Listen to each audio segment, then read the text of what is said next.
off. All right, welcome everybody. Clearwater Jazz Holiday Foundation's Young Lions Jazz Master Virtual Sessions. My name is Steve Weinberger. I am the CEO of the Clearwater Jazz Holiday Foundation. And on behalf of the foundation, we welcome you to the Young Lions Jazz Master Virtual Sessions. Our guest today is Michael Kernodle and Matt Letter. Matt, how you doing? Doing great.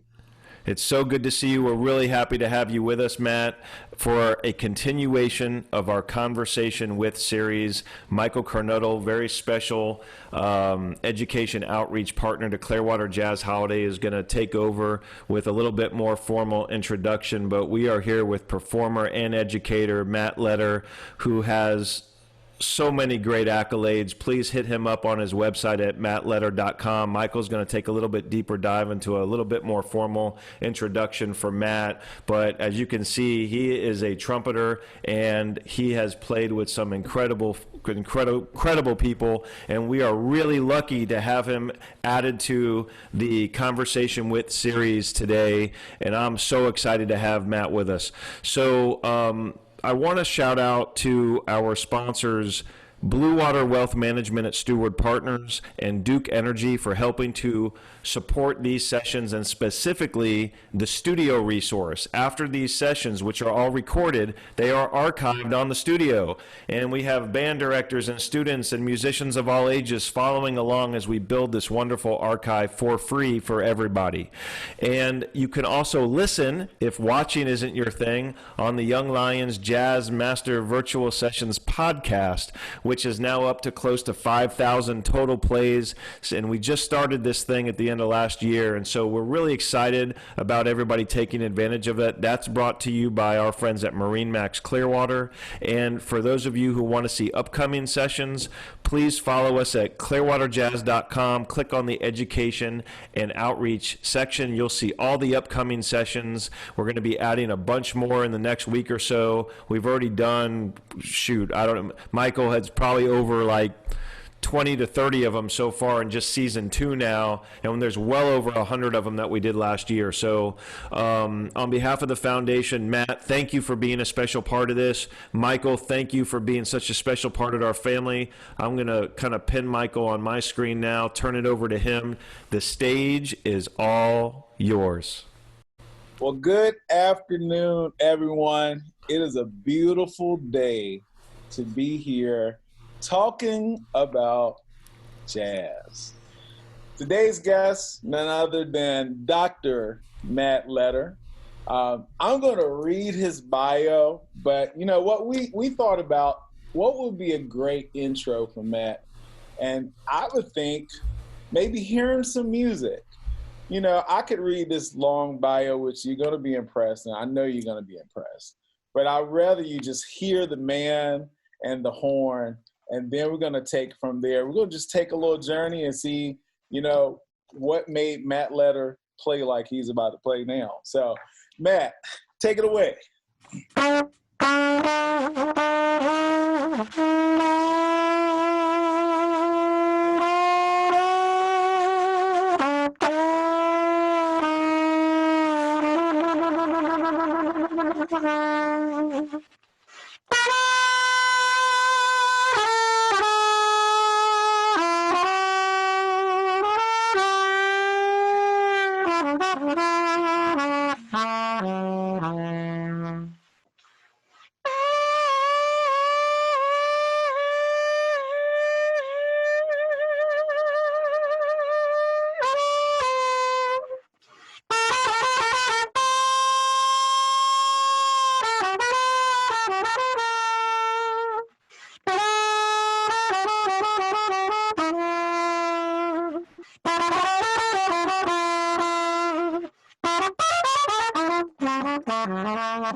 Just a closer walk with thee.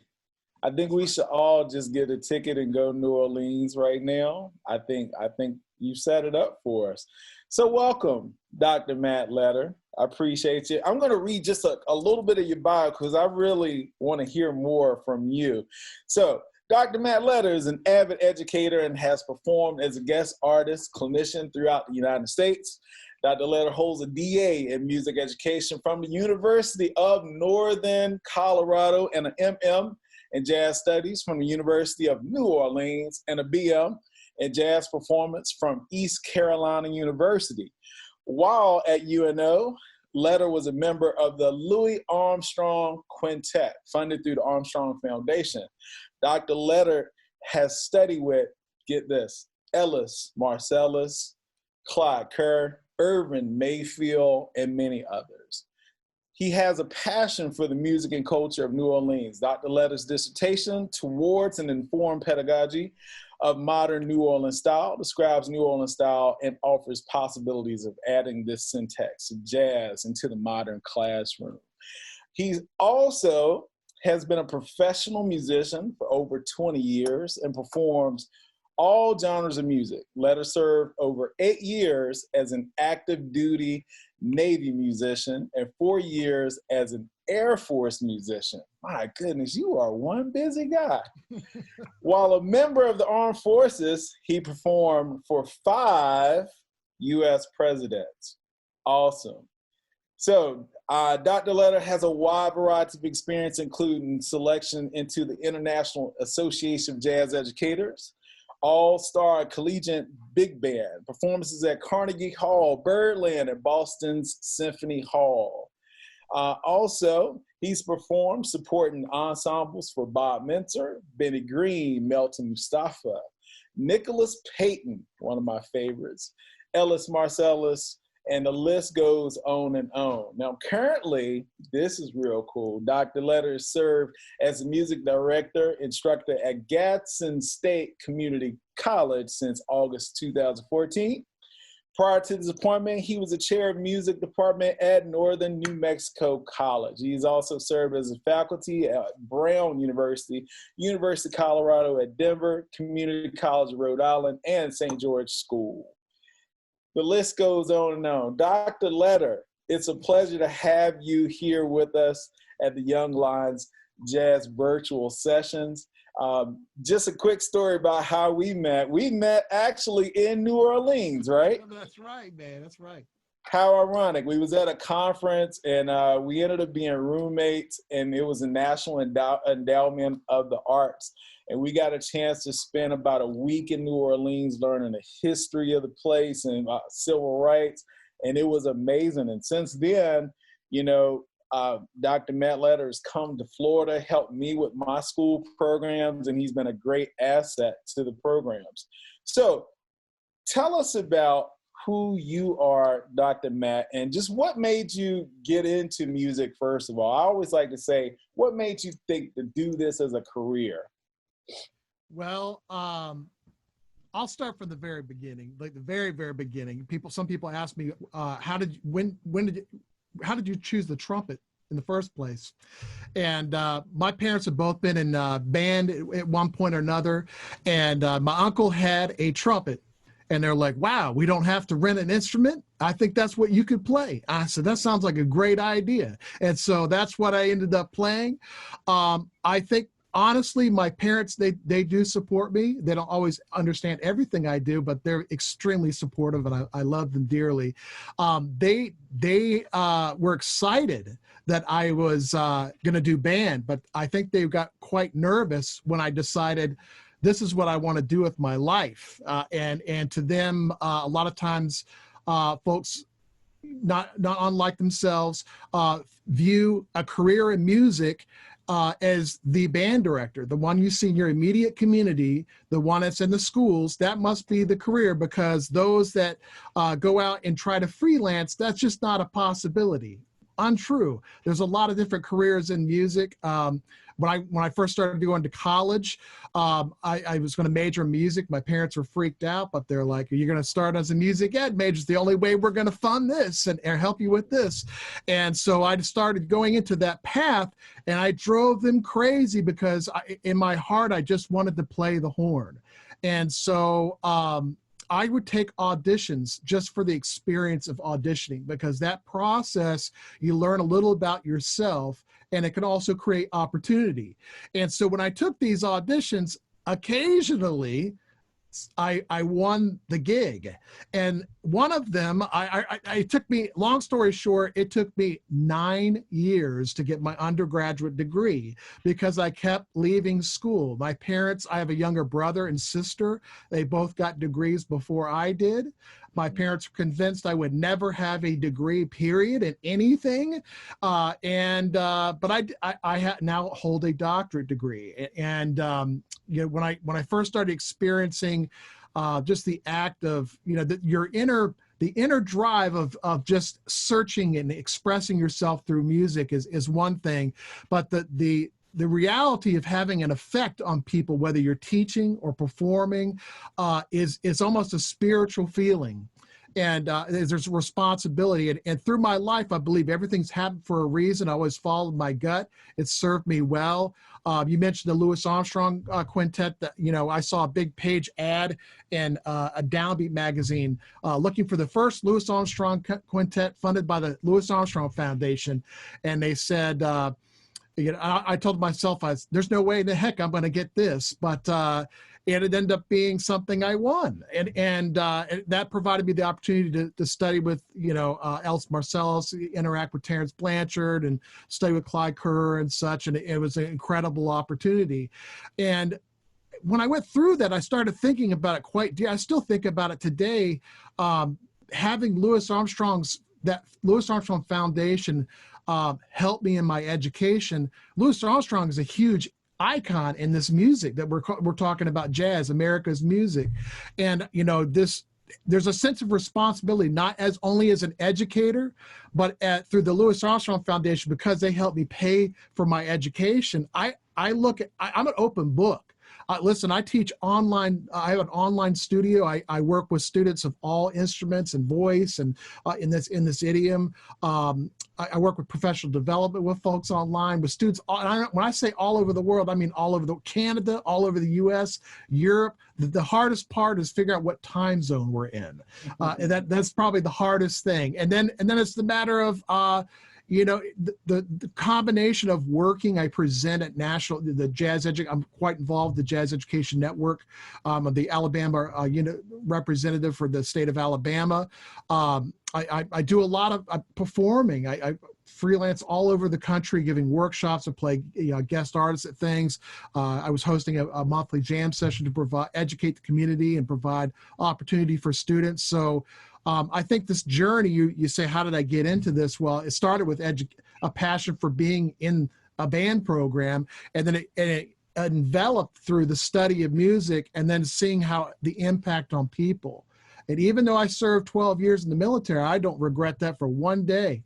But I tell you, being an educator and a performer, you reach so many people. I founded a jazz festival. I'm the producer of the annual GSEC Jazz Festival. We brought in artists such as Delphia Marcellus, Jason Marcellus, Bria Skomberg, Roxy Koss, Jeffrey Miller, Adam Rappa, Tim Lee from the Airmen and Note. It goes on and on and on, into a place jazz doesn't really hang out in Gadsden, Alabama. When I was in New Mexico, I know I'm being a little bit long-winded here, but in New Mexico, I was in a town where they had never had jazz before.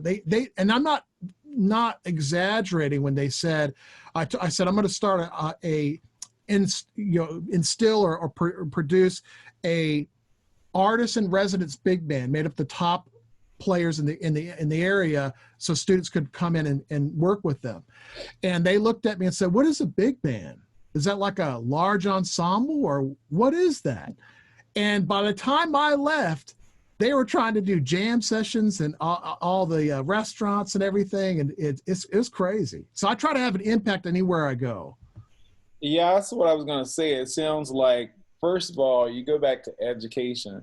You're where you are because of a band program and a band director that just kind of sparked the fire to say, this is possible. I mean, maybe, who knows, in your band director's wildest dream that they knew that you would be the one to go to another country and start something. I mean, that's the powerful part about education, especially music education, the effectiveness of it. And you know what? To go back about that Louis Armstrong Foundation. Sure. How much pressure was it to be the first person in this Louis Armstrong Foundation, and you are the trumpet player?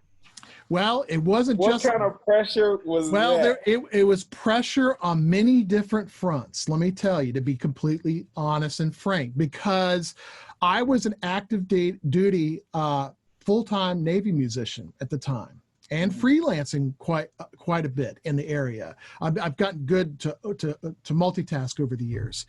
And when I won that position, I was on a gig in Pensacola, Florida. And I got the phone call and said, we want to offer you a position in the Louis Armstrong Quintet. And I remember looking at another fellow Navy musician, and they said, well, too bad you can't take it. And I said, I'm taking it. I'm doing this. And they're like, I don't understand how you're gonna sleep, or how are you gonna do that? So I was a full-time grad student freelancing and a full-time Navy musician. It was crazy. So there was a little bit of pressure there. And then also the reality, being the trumpet player in the first Louis Armstrong Quintet at the University of New Orleans, yes, there's pressure. I'm like, oh my gosh. And the thought was we were going to go into different schools in New York, Chicago, New Orleans, all the cities that Louis Armstrong had some history with. And we ended up working with I think it was 5 New Orleans public schools, and we would do like workshops and things in there. But it was a great experience. But yes, there was pressure, and I embraced it. And I'll say what I said to my students today. Sean Jones is the current Gen president. He's an incredible trumpet player, and he was the head of brass at Berklee College of Music, and he just recently took the director of jazz studies at Peabody Conservatory. And we were at a Gen conference having a beverage, and I said, hey, Sean, why did you leave the head of brass at Berklee College of Music? And he said, well, if you're comfortable, you're not growing. So if you're a little on the, you don't have to be completely uncomfortable where you're going to fail, but if you're a little bit uncomfortable, perhaps you might be growing. We had an experience with a student this week. I used that example. But I would say that in that experience, of course, I was uncomfortable. The Louis Armstrong Quintet being the trumpet player, of course. And the pressures of work and trying to balance that with family. I've got a wife and 3 kids, and it's a lot. But you do it for the music. I told a student earlier this afternoon after he was asking questions from our clinician in the Lionel Hampton Jazz Festival. We did a virtual session here today, and I told him, I said, you got to trust in the music. There's a saying, if you put faith in music, if you put the work in music will, you put the work into the music, it will return. Yeah, I remember hearing Roy Hargrove saying that all the time. You take care of the music take care of you. That's right. Take care of you. I know you talk a lot about New Orleans. How significant was it actually studying in the place that we consider the birthplace of jazz? I mean, I know being down there, we've been down there together. Everyone's so inviting. I mean, the music is absolutely everywhere, and they start from a young age. I mean, we were sitting in Suggs Harbor, and we're just hanging out, and then Delphel Marcel, he's like, hey, Matt, get your horn, come down here and play. I mean, you make up these type of experiences. So how did that impact, the way you play this music actually being there where it started? It's everything. I mean, it's absolutely everything. My dissertation relates to New Orleans music, and I had interviewed Branford Marcellus, and Branford had said, you could study the language of, you could study the country of Germany, but until you've actually been there, you don't really know much about it. I mean, you could look at YouTube all you want. You can read a book about New Orleans, but until you've actually been there and experienced the cuisine and the music and the culture, it's a completely different thing. New Orleans, and let me tell you this too, you mentioned inviting. you can go into, and I don't mean to generalize, but I'm going to generalize a little bit.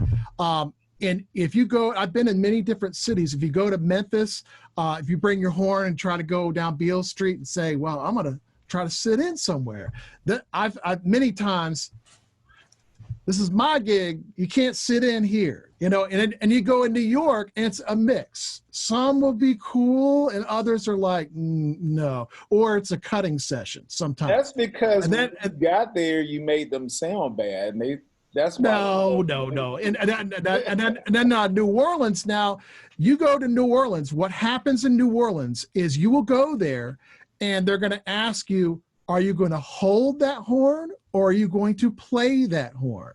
If you go down to New Orleans, there's music in every club, 365, 24 hours a day. Yeah, and you can't get away from it. And it's just an incredible experience. I freelance quite a bit there, being immersed in the culture. I was in the Navy band there, and I was like, man, I got to get out there and experience this. I go hear music constantly. You ever heard the phrase, you are what you eat? Well, you are what you listen to. Sometimes we could be a summation of our experiences, and I try to go to that well as much as possible. So tell me about balancing being an educator and an active musician. And I say that because there's always this divide. I've always been taught, teach with your horn in your hand. Yes.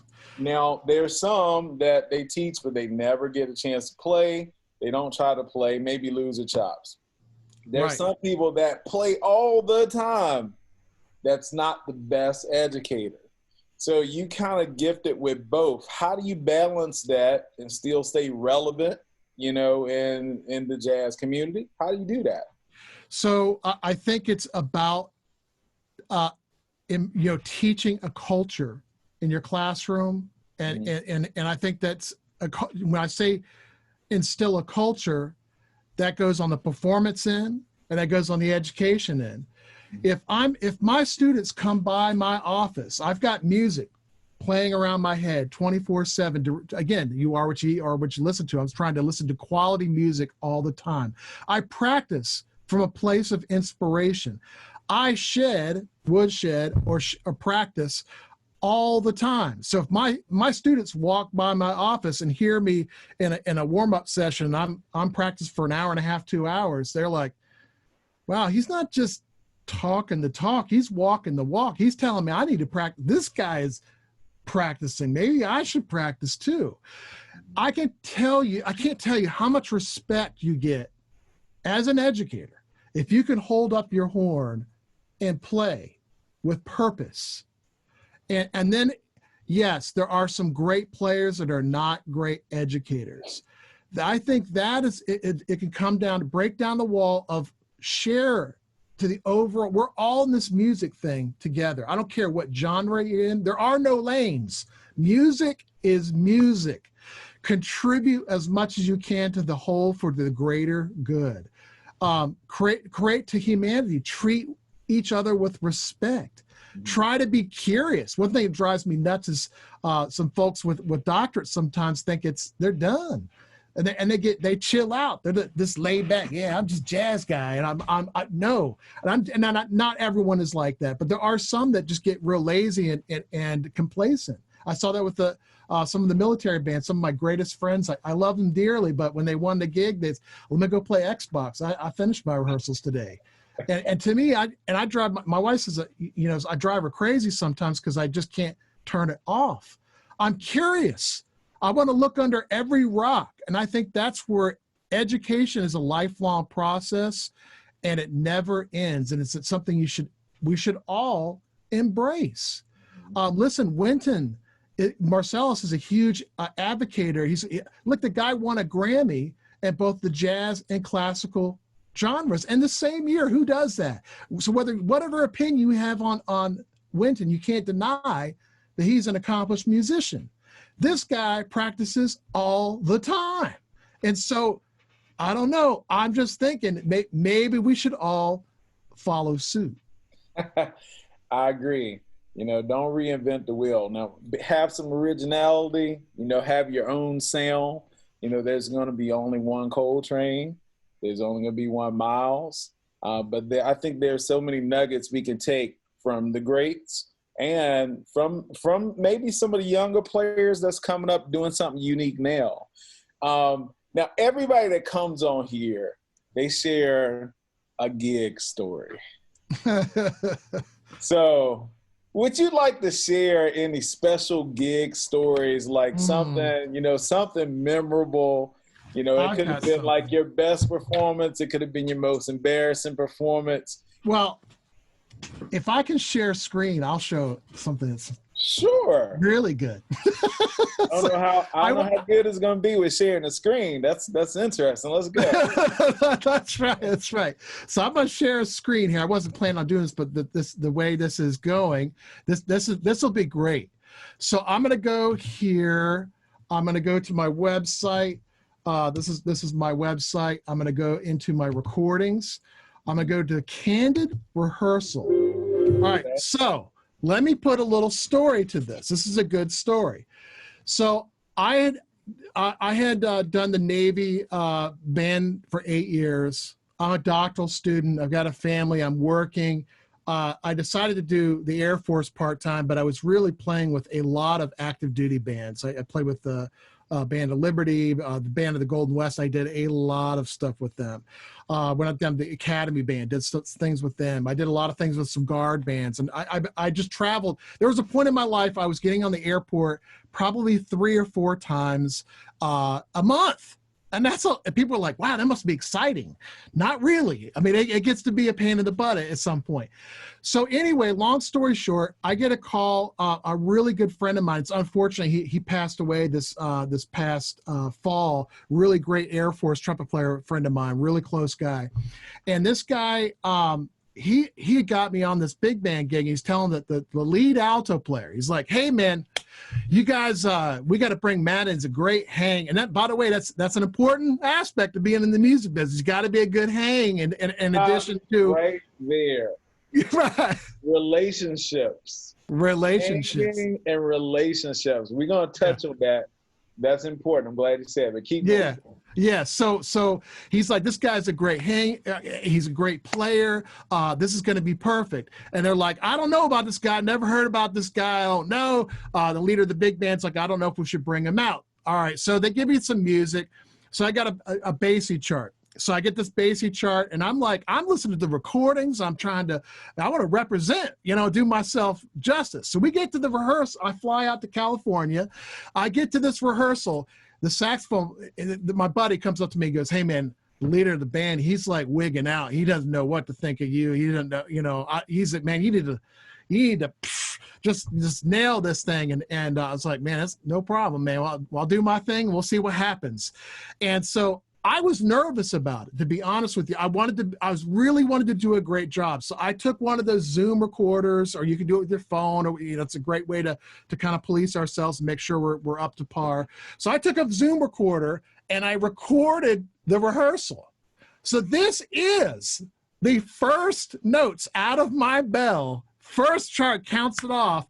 And remember, the lead alto player is extremely nervous. He's like, I don't know about this guy.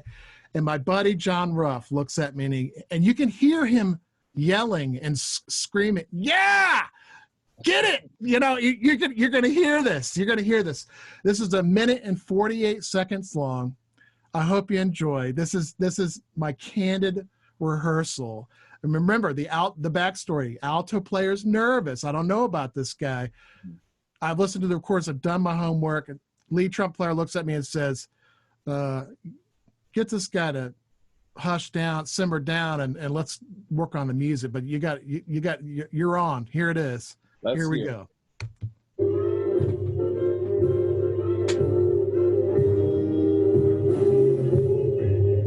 Oh, baby, he says. Sweat right now.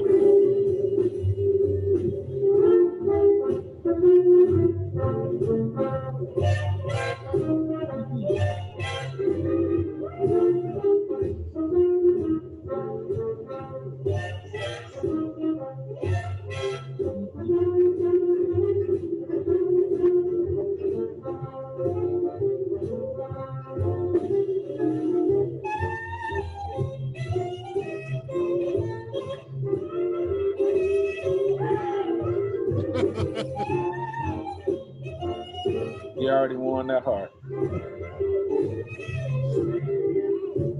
Take me home, he says.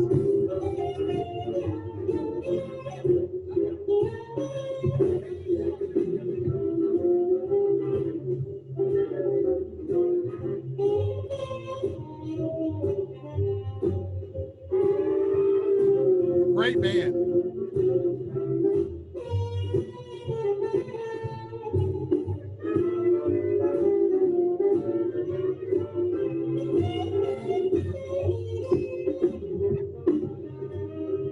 Fast forward to the end.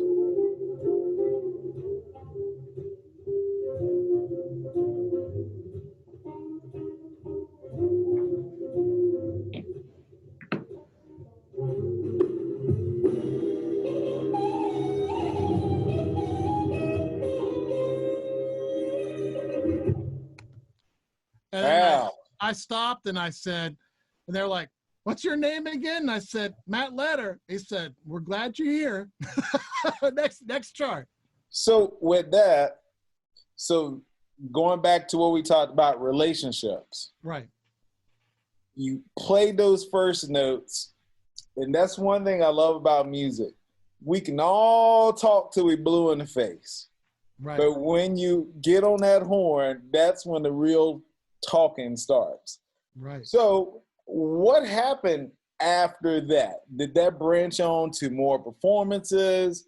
Did it kind of catapult your career? You know, we always talk about relationships and how important they are. And, you know, can you be someone that I can travel with for months and be on the bandstand? What did that do for you, and how do you feel relationships, how important they are? Yeah, they're extremely important. And that led to me doing every big band tour. Wow. Every time they did a big band tour, they're like, "We're going to hire you." So that's great.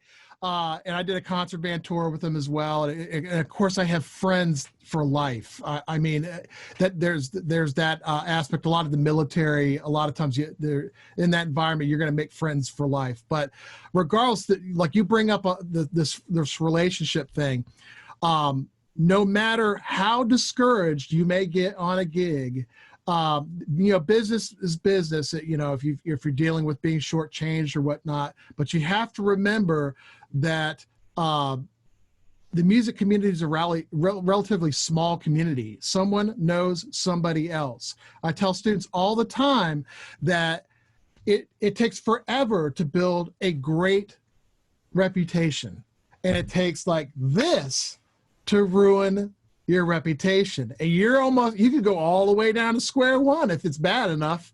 But it's you don't want to go down that road. So I'm always very careful on how I handle my social media presence, on how do I handle myself around people, especially as an educator. And as a musician, it's a kind of a different, that's a different beast. It's a different kind of hang.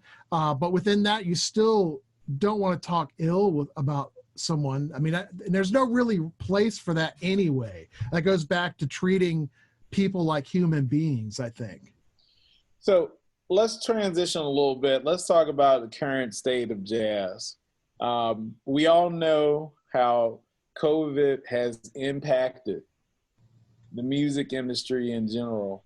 But when we hear about places like Smalls and, you know, these Blues Alley. Yeah, and they're like closing and stuff like that. Where do you think we are with that? Where do you think we're going with that? I mean, I've seen so many great musicians just say, "I'm done with playing," you know, and some are just hibernating. So how do you feel about that? Well, I've talked to a lot of colleagues around the country about this quite a bit. It's not just the small clubs. There's a lot of university higher ed music programs that are shutting down.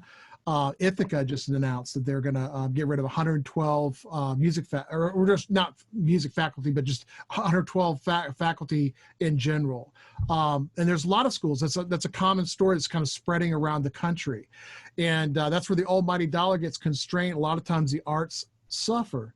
And it's truly unfortunate because, you know, as an educator, you can look back at the holistic of education and how that envelops. And the big keyword of mental health is a big key topic for kids and for the general public. But I think that, you know, where are we? You know, going back to Sean Jones again, he said it's going to be interesting to see the musicians, those that sat on their butt during this time period, or are you going to be excited about like, wow, what's happened? I myself, I'm trying to teach myself how to sing. I've got, you can't see it, I've got a valve trombone over here. I've got like, I'm composing music. I'd like to record a CD at some point. I've got 3 kids. Our eldest daughter is 19. She told me over the summer, she said, you know, Dad, you played the trumpet for like 6 hours today. Isn't that enough? And I'm just like, well, it's wonderful, actually. I mean, I'm enjoying this quite a bit. This is what I do, you know, and so I think it's going to be interesting to see what happens. There's a professor in Florida that I talked to, Scott Wilson. Occasionally I talk to him. Mm-hmm. He believes, we were chatting the other day online. He was saying, I think it's going to be a storm. People are going to be craving the arts and music, and they've been cooped up inside for so long, and it's going to be booming more than ever before. You know, that it's that connecting as a people. We've been so distant, and trying to connect online is not the same as being in person. Mm-hmm. You know, it's like watching a concert on YouTube versus being there in person. 2 different things. I think it will come back. You have to stay positive, and I'm certainly not going to sit on my laurels and not do anything. I mean, I'm going to be ready when it comes time. I'm going to shock people. Actually, I mean, I didn't know I could do some of these things that I'm doing, and I can't wait to share it with the public. I truly can.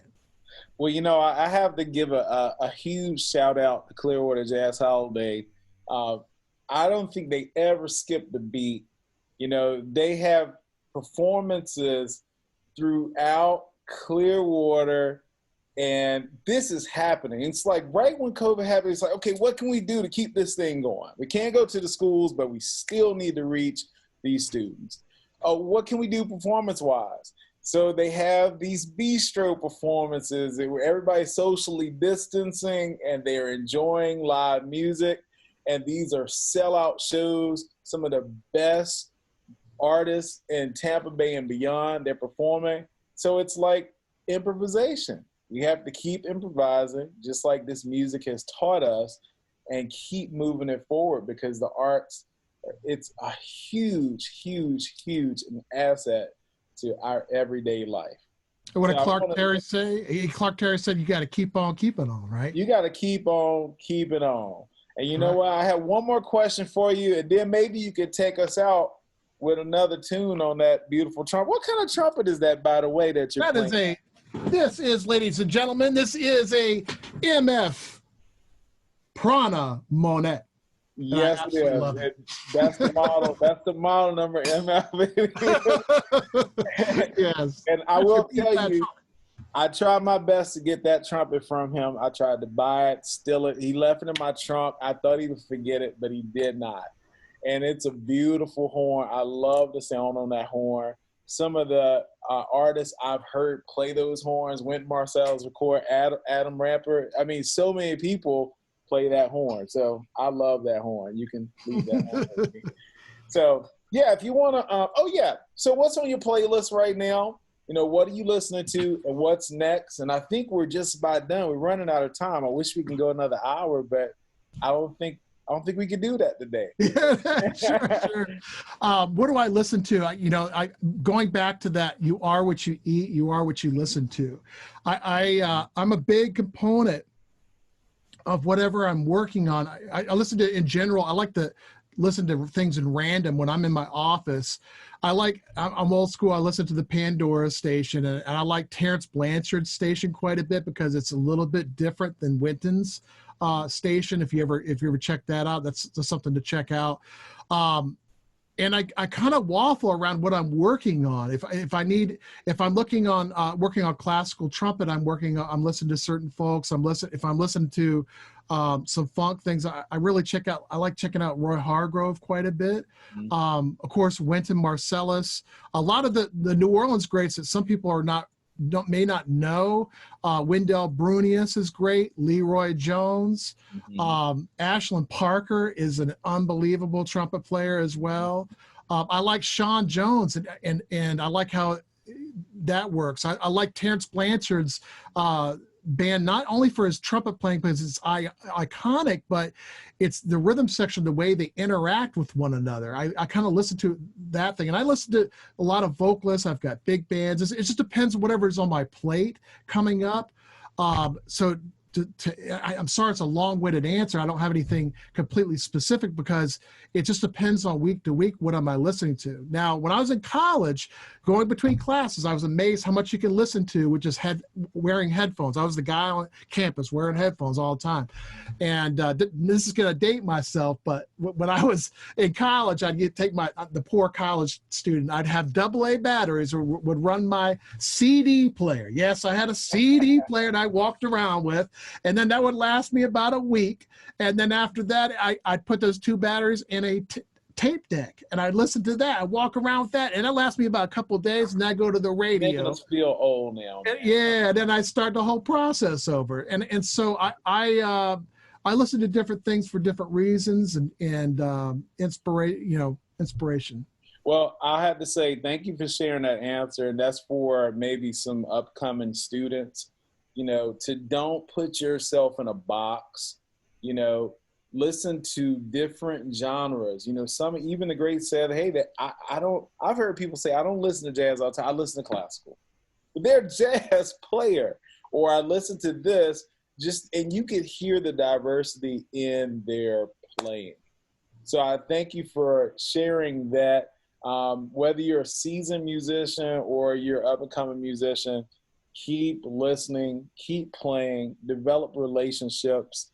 And we're going to be looking out for your program down in Gadsden State. I know you guys release a project. You always have a jazz fest down there. You're just a really busy guy. But before we leave, you think you could play a little bit for us? And then we're going to throw it back over there to Steve, and he'll take us on home. Maybe Steve will sing along. You never know.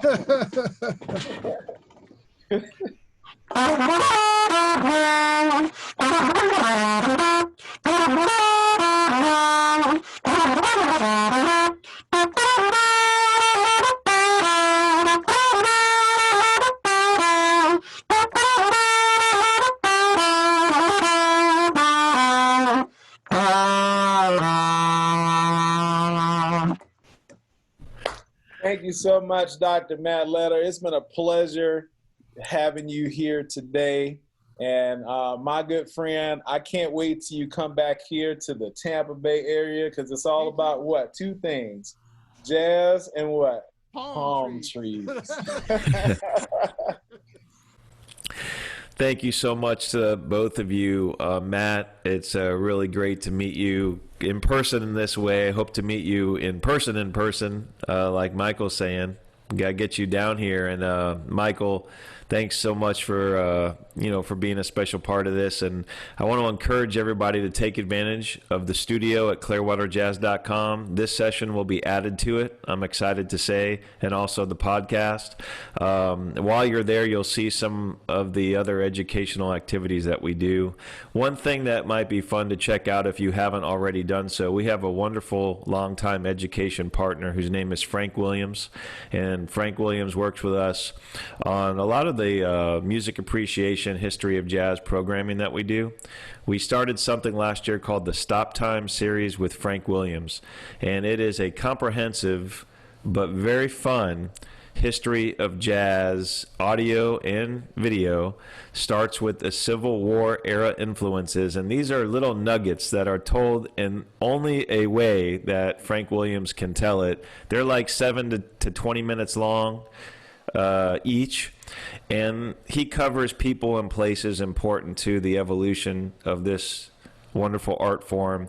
And it's really, really fun, really focusing on the human element. And if you have some time, please check those out. And if you just want to kind of go for a walk or lay in bed and listen, check out the podcast, because you can listen to all these that way too. So Anyway, on behalf of the Clearwater Jazz Holiday Foundation, we thank Michael and Matt. We thank everybody participating today. We hope you're back with us. Take advantage of the online resources. Keep being creative out there. Keep playing. And be well, everybody. We'll see you real soon.